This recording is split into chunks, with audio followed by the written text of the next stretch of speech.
Are we recording? All right. Oh, hi. So we're doing our Coen Brothers review. Okay, hold on. So a couple months ago, Brandon and I undertook a project. We decided to watch every Coen Brothers movie. I don't know exactly how it started. I think we just watched some Coen Brothers movies and we're like, we should watch them all. It was 18, so it took like 3 months. About that, but we watched a bunch of other stuff. You know, it's not like we were just like very vigilant about Coen.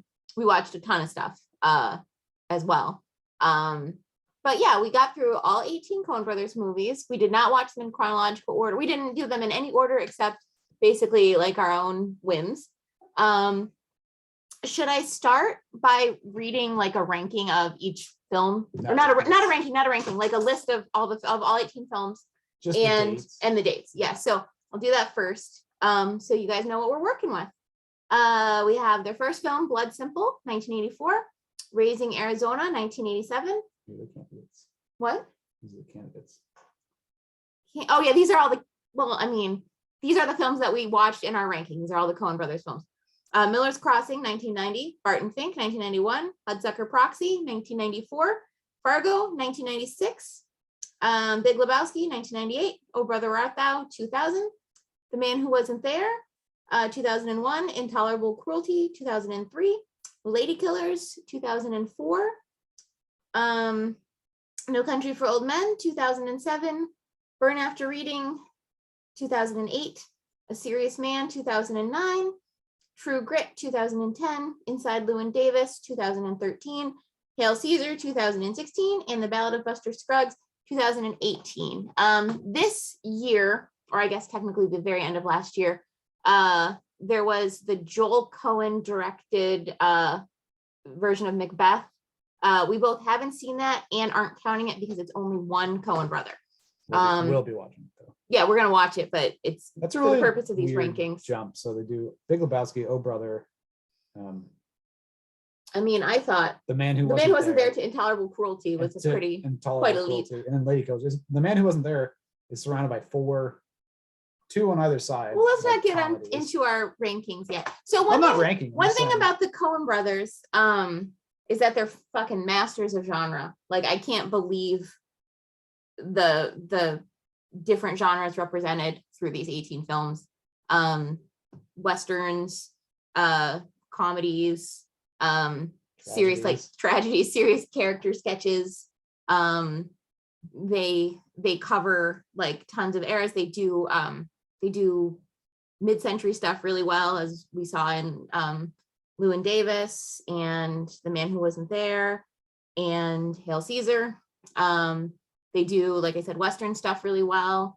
They have range. Yeah, tons of range. There wasn't, also I want to say there wasn't really, I don't think any of these movies are bad.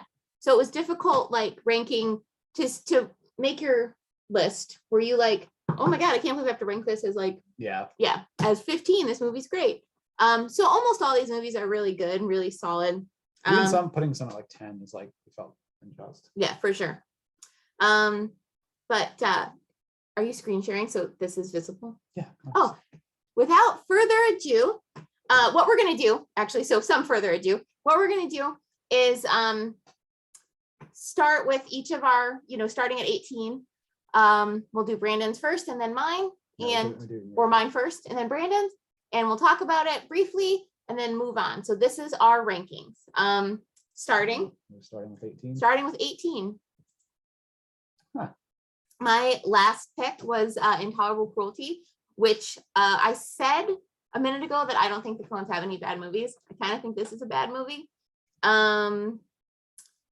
It was 76 on Rotten Tomatoes. It's supposed to be a romantic comedy, but the Coens they could have done a better like send up of a romantic comedy, I guess, and it maybe could have been good.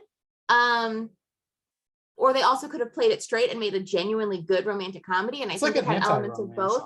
Honestly, like it's like very anti-romance. Seems very of its time, very of 2003, early 2000s. It wasn't compelling. It wasn't It was lazy at times. Well, George Clooney was fun in it, which is why I like it. Yeah. Oh, you like that? Okay, well, let's see your 18. Let's see your least favorite. Wow. Blood Simple is not good. So Blood Simple. So we started Blood Simple and we were like, this movie is complete shit. The Coens got so much better. But by the end of that movie, I was like, holy shit, they're geniuses. 94% on Rotten Tomatoes. Yeah, but second half of the movie, just watch the second half of the movie. No, then that won't make any goddamn sense. Someone fill you in. But yeah, we will fill you in. It picked up in the end, but like you could see that everything was very much in the works in terms of them like making everything cool ending though. I like the ending. Work together. Also, Frances McDormand's in that. She's in most of these, but I kind of want to point out when she's I mean, it's almost better to point out when she's not. She's married to Joel Coen, and so features in lots and lots of their films. All right, 17. Yeah, 17. Yeah. See, I mean, I didn't think it was a bad movie. But compare it, like, I couldn't rank it any higher than that. I mean, that makes sense. Maybe is your 16 going to be Lady Killers? I'm calling it right now. You should just click it, yeah. Yeah. So we can talk about Lady Killers. It had a great cast. Like it had, who's it have? Tom Hanks, it has J.K. Simmons, it has 54% on. Oh yeah, the cast is great. 54% on Rotten Tomatoes. Cast was amazing. J.K. Simmons was great. Yeah. Even Tom Hanks was pretty good. Even Tom Hanks, that hack. But all the other characters were. No, all the characters were good. My issue is not with the characters at all. The acting was great. The characters were great. The plot was stupid. And it's like they tried to update, like it was originally a film from like the 30s, like a British film from the 30s. Is that right? Or maybe later than that, but I think it was Something the 30s. like that, yeah. And they tried to update it and make it contemporary and Americanized and like set it in like the American South. And I don't think it worked very well. I also think it was incredibly dark and mean-spirited, and I don't like that. We'll talk a little more about that later. Yeah. Coens do that a lot though. We'll talk, yeah. Not always. So my 16, True Grit. Ooh, this is the first one where I'm like, what the fuck's the matter with you? I thought that movie was, and Rotten Tomatoes thought that movie was great. It is the highest ranked Coen Brothers movie on Rotten Tomatoes. It has a 95%, 95% fresh. And I thought bullshit. Like incredible. Also, it's also based on a book and a movie version of that book, I believe. I mean, the acting was fucking incredible. Jeff Bridges was good. I love a Western. Do you like Western? Matt Damon was pretty good. You like Western? I really do like Western. Yeah, we both like Western. I don't know. It just didn't have the Coen vibe. It just had this like they're very much anti like romantic stuff, and like I don't know. It just felt very like the ending felt. No, I don't. First of all, I disagree. I don't think the Coens are anti-romantic. I think they're masters of genre. And this happened to be a very romantic in the like classical sense of the word Western. I think they set out to make a Western like that had a really old-timey feel. And they did it. It's not a bad beautiful movie. Well, I just didn't really like it. Okay, next. My You're 15. Miller's Miller's Crossing, again, it was a good movie. And also much like Blood Simple, by the end, I was like, you know what, this movie is really good. John Turturro is especially like really good in it. And I mean, it was slow. It was slow paced, especially for a Coen movie. 92% on Rotten Tomatoes. Yeah, I mean, it was good. I know a lot of people talk about I will it. say, Miller's Crossing was amazing. I will say if I gave it another, like, I don't know what was wrong with me when I was watching it, but if I watched it again, if I watched it again, I think it would be higher on my list too, because there's just a lot, like there's so much dialogue and like it's a slog at sometimes, but the pacing's kind of slow. Pacing was very slow. But again, not a bad movie. Just unfortunately one of the worst Coen Brothers movies, which is it's a high bar. What was your 15? Miller's Crossing. Yeah. So rest assured, Miller's Crossing in the pantheon of Coen Brothers movies is probably their 15th best movie. I think that actually makes Blood and Simple the worst movie in our aggregate rating, because I give it the worst, you give it the second worst. So that's the worst score between the two of us. I'm surprised you did not put Intolerable Cruelty on your bottom 4. I enjoyed it. Okay. I don't think it was a good movie, but I enjoyed it. Which is why. Okay, so you're, Okay. Look, okay, you're 14. Okay. Yeah, I don't agree. But I know. So Buster Scruggs was kind of like beautiful and artfully done, whatever. And I love the last little vignette because it's broken up into several vignettes. All about death. The last one sort of brought it home, tied it all together, and was like philosophical and interesting and artistic, and I really liked it. If the whole movie was that, I'd be all about it. But all of them were like super, all the ones preceding that were really dark and morbid and bleak and said something that is like almost like spiritually offensive to me. Basically like, fuck you. What do you even fucking try? Life's a bitch and then you die. Like that's basically what it was. Yeah, I could get that. But it was beautiful. It was like visually beautiful, well done. Acting was great again. Just a bad message that you thought. It was hard. It was like the only one that was really hard to watch. Like it was tough for me to get through. And it's not like it's particularly gory or anything like that. It's just, I was like, God, this is fucking dark. But Tom Waits is in it, and that's cool. Liam Neeson. Yeah, Liam Neeson is that the vignette with Liam Neeson. It's Liam Neeson and a kid who plays Dudley Dursley in the Harry Potter movies, and that's the worst, bleakest, saddest, shittiest. My favorite vignette. The first one, it's really odd. The first one is, I don't know what it's very not what the other ones are, and then it goes to the other ones. It's like that doesn't seem like it fits, because the first one's like uplifting but dark. It's very Coen Brothers. Yeah, it seems sort of campy. Yeah, Buster Scruggs is singing cowboy, and we know the Coens love singing cowboys, which is really cool. And if the whole movie had that tone, I guess it'd be okay. But it just all got darker from there. Yeah, the last one is super dark, but it's more like the philosophy of death as opposed to the act of death, and it is a little bit more thoughtful. Okay, 14 for me. Okay. Yeah. Reason stated. I couldn't reasonably see that would get any higher. The Ballad of Buster Scruggs. We didn't mention the Rotten Tomatoes. We didn't mention the Rotten Tomatoes for a lot of these. Like Blood Simple got 94 on Rotten Tomatoes, which is crazy. I think I mentioned that. No. Whereas Buster Scruggs got 89. Is it a 9? Yeah, 89. Yeah, really messy. Yeah, 89. I think that's pretty fair, honestly. I do not have a good. So if you were to split the films up in half based on the Rotten Tomatoes rating, I'm gonna tell you right now, I would do very poorly. I, for some reason, because I'm a Philistine, tend to like the ones that ended up having lower Rotten Tomatoes. Okay, let's see your 13. Let's see it. Wow. That's it. It's over. We're done. I'm turning it off. We had a good run. God. This is ridiculous. What did the country get? 93 on Rotten Tomatoes. Yeah, it was a good movie.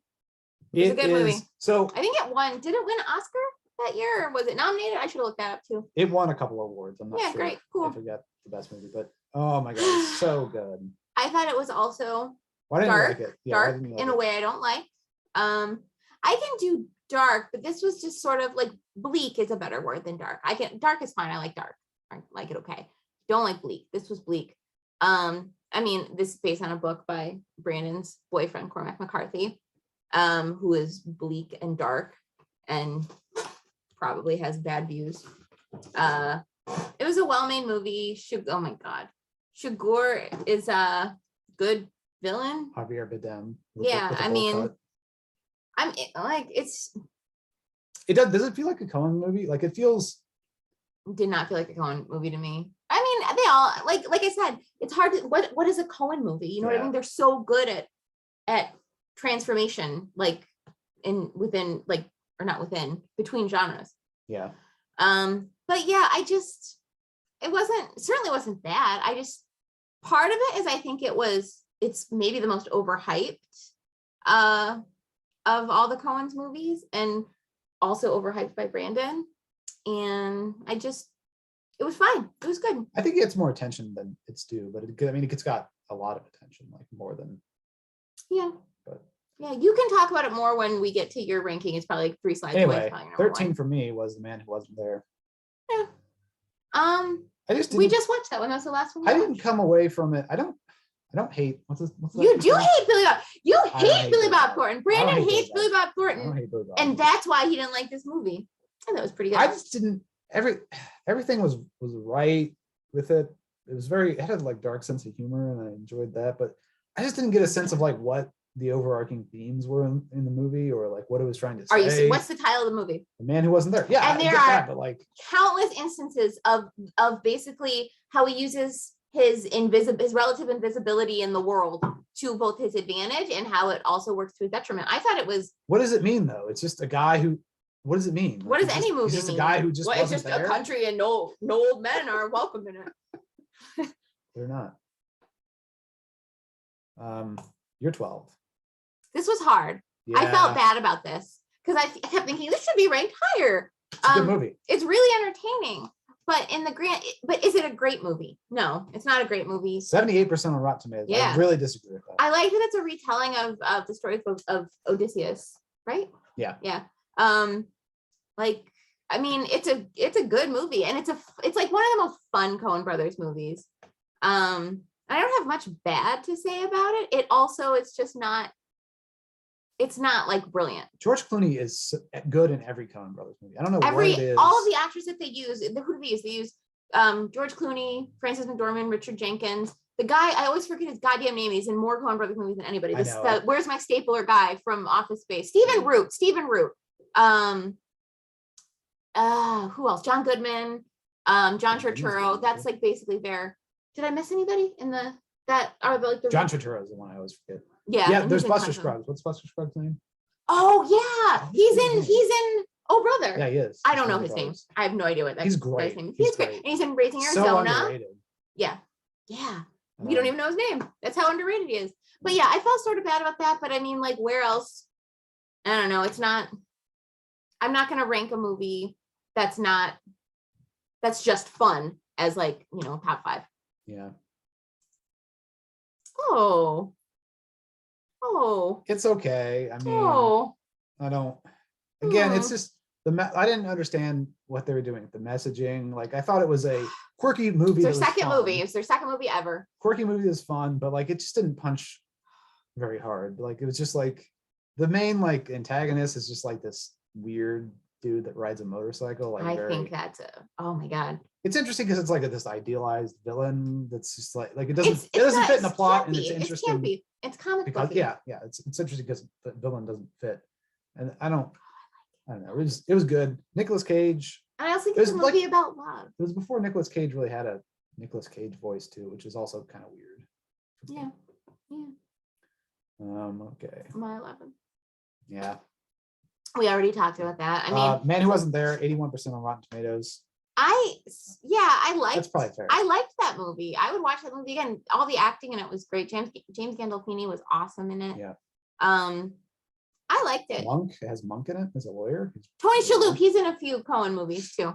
Yeah, I liked it. I really like Billy Bob. Unfortunately, didn't crack the top 10 because how could it? When there's black and white. I think that's cool. Yeah, it's fine. Cool. Whatever. Yeah. Okay. Right, what was your 11? Ooh, okay. I haven't seen this on your list yet, which is interesting. I don't want to spoil it, but I really like Hail Caesar's Josh Brolin, like as a fixer for like a movie company. A guy who really existed. I don't remember. Really? Yeah, I don't remember somebody really existed. Really good. It's really. Or it's based on somebody. Really I don't hear anyone talking about it. Is the problem too? I think Hail Caesar. I think like probably reviewers were like, it's a love letter to the golden age of cinema, and it is. And man, talk about playing the genre. 85% on Rotten Tomatoes. I think we'll see where I rank Hail Caesar. Really good. Very aesthetic too. Like beautiful. Has Channing Tatum? Chat. He's a communist. Yes. Yeah. I loved. Oh my god. I really like Hail Caesar, and we'll talk about it more when we get to it in my rankings. And George Clooney because you're talking about why it's not in your top 10. George Clooney again is great. This was really that's hard. This was hard. Yeah. Because I thought this movie was really good, but I thought there was a little bit less substance there than in a lot of the other movies. But it was great. The ending is wow. Like the ending is fucking awesome in Burn After Reading. That's the ending, right? Constantly like subserves your expectations. Subverts.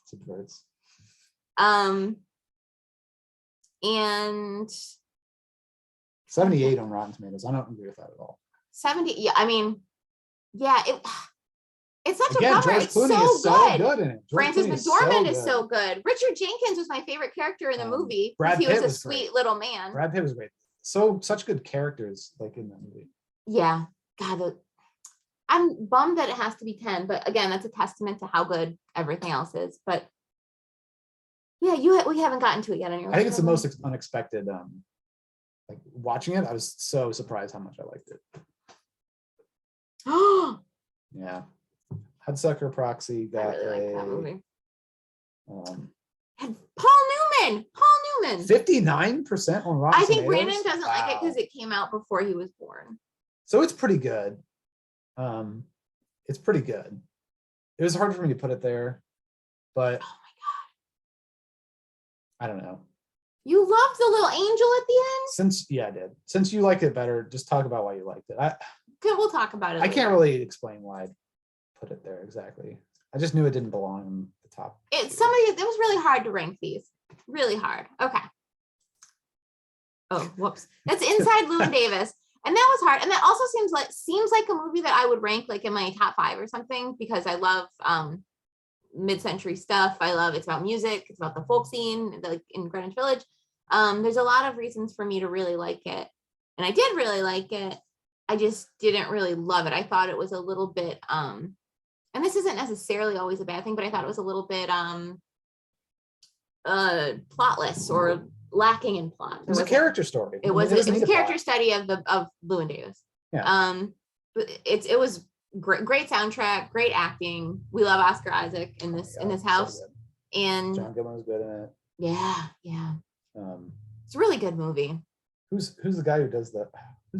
There's a famous guy in it. Who does the song? Famous guy who does a song? I don't remember. This was the first one you made me watch. Okay, I don't remember. Anyway, got 92 on Rotten Tomatoes. It was a good movie. Good movie. Who's this guy's name? Steve Buscemi? Steve Buscemi. Oh God, we forgot Steve Buscemi. Steve Buscemi's in a ton of Coen Brothers movies too. Surprising amount. I never knew that. Yeah. I'm surprised you ranked it that high. It's a good movie, and I watched it when I was a kid, so like maybe a little nostalgia. But what year did it come out? 2000. Okay. A kid? Oh yeah, I guess. Okay, number 8 for you. I don't agree with it being that high. Above Inside Llewyn. How could you? I really liked True Grit. I'm surprised. I wanted it higher. It was just hard. Just call you Rooster Cogburn. Yeah, do it. Call me fucking Rooster Cogburn. Call me LaBeef. LaBeef was my favorite character in that. Actually, the little girl was really. Oh my God, what's her? She's famous now. She's dating one of the Jonas Brothers. No, the Jonas Brothers are all taken. She's dating maybe somebody else. Yeah. What is Haley Steinfeld? That's her name. She was a fucking revelation. She was so good. And the thing I liked most about that movie, like I said, is that it just really felt like a Western from like the 1950s or early 1960s. Like I just really liked that. It had this sort of romantic feel to it. That is definitely not in vogue now. But I don't know, there's something about that I really, really like. I thought it was kind of a beautiful movie, had a beautiful ending. I thought it was really good. It was kind of a dark ending when you think about it. Yeah, that was, yeah. What do you think? Yeah, I mean, 8 for Buster Scruggs. I know you liked it more than me. And I think, so my issue, like I said, was like, just sort of, there's something really very spiritually offensive to me that maybe wasn't spiritually offensive to you. I mean, I don't know. I feel like it's an accurate assessment of the reason I like it is because True Grit's very, I don't know, at least the original True Grit was very like. You saw the original True Grit? Yeah, very romantic and like very idealized. And the Coens, I can't say it's that, but it does have that feel. What, Buster Scruggs? No, True Grit. Oh, I thought it was much more romantic of an interpretation of a Western than any like contemporary Western. But the Ballad of Buster Scruggs, it's just like, I think that's why the first vignette's so like uplifting, like ridiculous, because then after that, all the other vignettes are just terrible. It's like, no, actually the West was shitty. It sucked. Yeah. Tom Waits was there though. Yeah, Tom Waits was there. Panning for Gold. I'm kind of surprised it's this low for you. I love Fargo. I love Frances McDormand. I don't know. I just liked all the other movies that are above it better. I don't know what else. I mean, Fargo's brilliant. It's a genius. It's great. Everybody in it's great. The fucking show that's spun. Oh, actually, I think we started this project, this watching all the Coen Brothers movies because Fargo series. Yeah. So I had already watched the Fargo series and I got Brandon to watch. I rewatched it and he watched it for the first time. And we were like, this is so amazing. And there's lots of little touches in the series. First season's good. You only like the first season? Second, third, first and third we agreed on. It's pretty good. No, I like all three. I don't like. And the fourth one we don't even talk about. Yeah. But there's lots of little touches. What if Chris Rock was a gangster and a bad actor? I don't think he was a bad actor. What if there's a fart joke in the pilot? But anyway, so the Fargo series has little touches from all the movies, or many of the movies, like little Easter eggy things. And it sort of makes you, I kind of want to go back and watch the series again to see if we can pick out all the little things. Now that we are, I think they're obvious. I mean, I think there's 2, maybe 3 references, but yeah. No, the people who, or the guy who created the series said that like he put tons of Easter eggs in it. Yeah. Right. What's your 7? Oh, Fargo. Oh, burn after reading. Oh, Fargo had a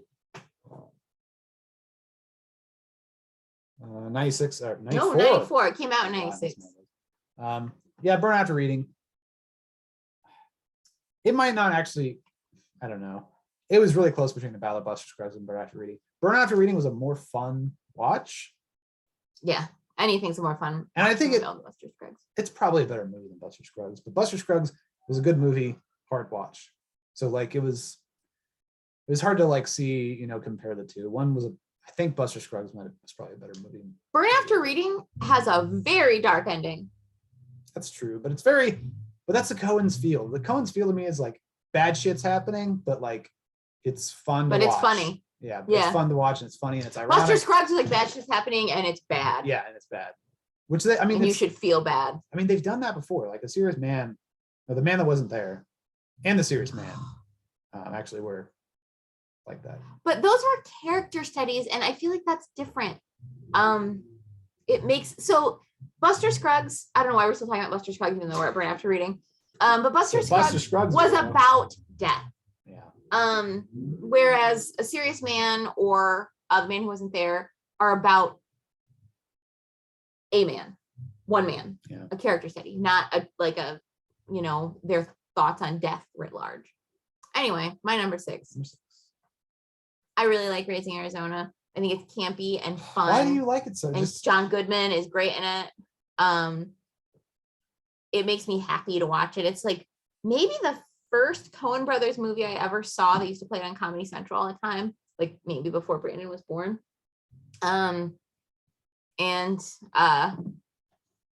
I don't know. 91% on Rotten. It makes me really happy. I think it's a really, really well done comedy, and it's also about love, which I really like.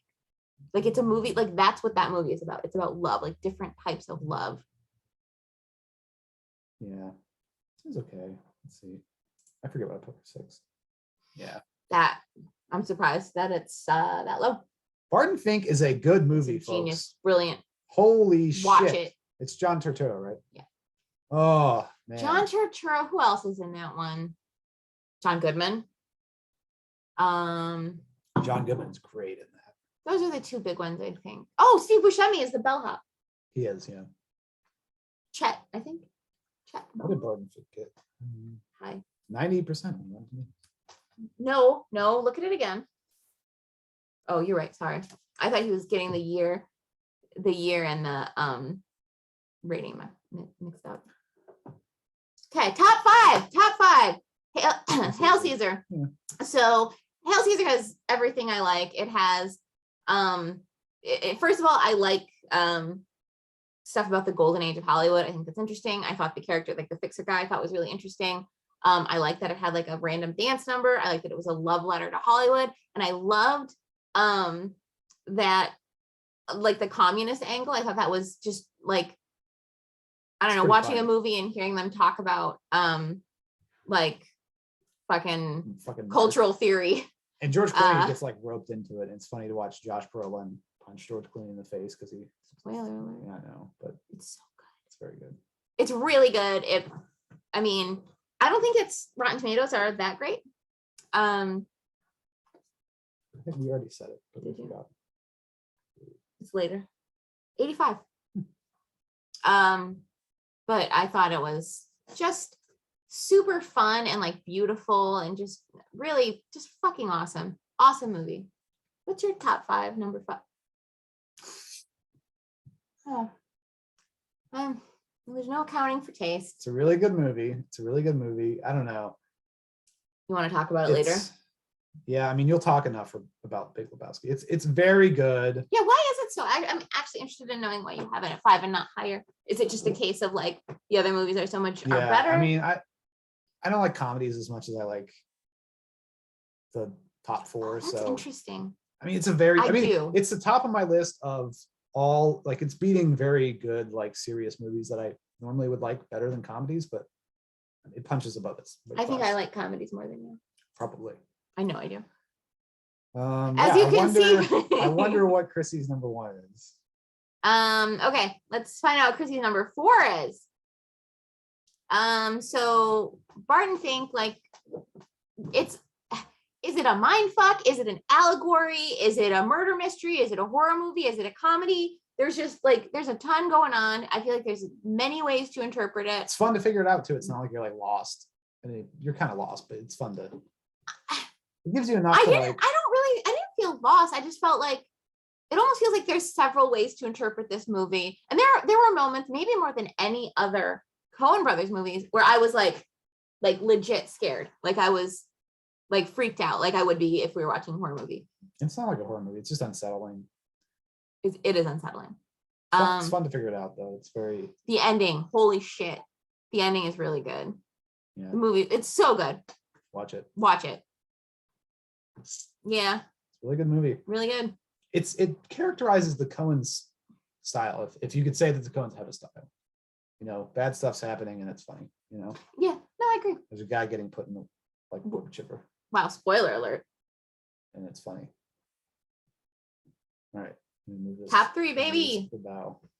Also, you guys notice how Chrissy's like flies away and mine fades out. Thank you. By request. Thank you. So I thought Hudsucker Proxy, it's like a fucking movie made just for me. That's what it felt like. Guy from Shawshank Redemption. What's his name? I'm not gonna. I'm blanking. He was married to Susan Sarandon or dated her forever. There's a guy from Tim Robbins. Yeah. Tim Robbins is the main guy, and it's basically he like falls up. He starts at a company in like the mailroom. They're trying to crash their stocks. Yeah. So they hire this guy in the mailroom to be the CEO. After the CEO jumps out of the top. That's not really a spoiler. It's like the first scene. Paul Newman is the main villain in it, which is super cool. It's probably got to be one of his last movies. Maybe not. I think so. It's very stylistic. It takes place in the 20s. Or no, it's I think it's during like the stock market crash. So I think it's the 1930s. Yeah. It's very stylistic. It's very sort of like fantastical. It's a fairy tale, basically. It's not a reality-based movie at all. It has a cool ending. It's funny, like The Circle. Like, what's The Circle? Yeah. We're not going to tell you. It has a slow burn of like, what is this guy saying for like 50 minutes, and then you finally get it, and it's like, oh.